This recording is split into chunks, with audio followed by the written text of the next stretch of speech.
നമസ്കാരം. പെരുമ്പാവൂർ നഗരസഭ കുടുംബശ്രീ CDSന്റെ നേതൃത്വത്തിൽ ഓണം വിപണന മേള ആരംഭിച്ചിട്ടുണ്ട്. പെരുമ്പാവൂർ വെജിറ്റബിൾ മാർക്കറ്റ് ബിൽഡിങ്ങിൽ നമ്മുടെ സ്വാപ്പ് ഷോപ്പിൻ്റെ ഫ്രണ്ടിലായിട്ടാണ് ഈ വിപണന മേള നടക്കുന്നത്. ഇന്ന് തുടങ്ങി 3 ദിവസക്കാലം 22, 23, 24 തീയതികളിലാണ് വിപണന മേള നടക്കുന്നത്. അപ്പോൾ എല്ലാവരും ഇങ്ങോട്ട് പോന്നോളൂ കേട്ടോ. അപ്പോൾ നമുക്ക് വീഡിയോയിലേക്ക് പോകാം. രാവിലെ നഗരസഭ ചെയർപേഴ്സൺ സംഗീത കെയനാണ് മേള ഉദ്ഘാടനം ചെയ്തത്. ഉദ്ഘാടന സമയത്ത് എനിക്ക് ഇവിടെ എത്താൻ കഴിഞ്ഞില്ലെങ്കിലും ഇപ്പം മേളയുടെ വിശേഷങ്ങൾ നിങ്ങളുമായിട്ടൊന്ന് പങ്കുവയ്ക്കാമെന്ന് വിചാരിച്ച് വന്നതാണ് കേട്ടോ.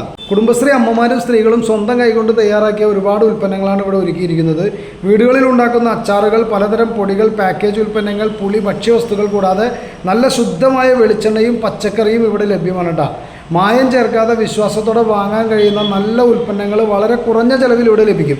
അതുകൊണ്ട് തന്നെ പെരുമ്പാവൂർ ഭാഗത്തുള്ളവർക്കും പച്ചക്കറിയും മറ്റ് സാധനങ്ങളും വാങ്ങാൻ വരുന്നവർക്കും ഈ മേള ഒരു നല്ല അവസരമാണ്. ഓഗസ്റ്റ് 22-ാം തീയതി മുതൽ 24-ാം തീയതി വരെ 3 ദിവസങ്ങളിലായി രാവിലെ മുതൽ വൈകുന്നേരം വരെ ഈ മേള നടക്കുക. എല്ലാവരും കുടുംബസമേതം എത്തി കുടുംബശ്രീ ഉൽപ്പന്നങ്ങൾ വാങ്ങി നമ്മുടെ നാട്ടിലെ സ്ത്രീ സംരംഭകരെ പ്രോത്സാഹിപ്പിക്കണം. ഈ മേളയ്ക്ക് നേതൃത്വം നൽകുന്നത് കുടുംബശ്രീ CDS ചെയർപേഴ്സൺ ജാസ്മിൻ ബഷീറും CDS ADS അംഗങ്ങളും കുടുംബശ്രീ പ്രവർത്തകരുമാണ്. എല്ലാവരുടെയും കൂട്ടായ പരിശ്രമത്തിലൂടെയാണ് ഈ മേള മനോഹരമായി മുന്നോട്ട് പോകുന്നത്. അപ്പോൾ എല്ലാവരും ഒരു പ്രാവശ്യം ഇവിടെ വന്നിട്ട് നല്ല ഉൽപ്പന്നങ്ങൾ വാങ്ങി പോകണം കേട്ടോ. അപ്പോൾ വിപണന മേള ഇവിടെ പുരോഗമിക്കുകയാണ്. അപ്പോൾ നിരവധി ആളുകൾ വന്ന് സാധനങ്ങളൊക്കെ മേടിച്ചിട്ട് പോകുന്നുണ്ട്. അപ്പോൾ നമ്മുടെ വീഡിയോ ഇഷ്ടപ്പെടുകയാണെങ്കിൽ എല്ലാവരും സപ്പോർട്ട് ചെയ്ത് കേട്ടോ. മറ്റൊരു വീഡിയോയുമായി വീണ്ടും കാണാം. ബൈ.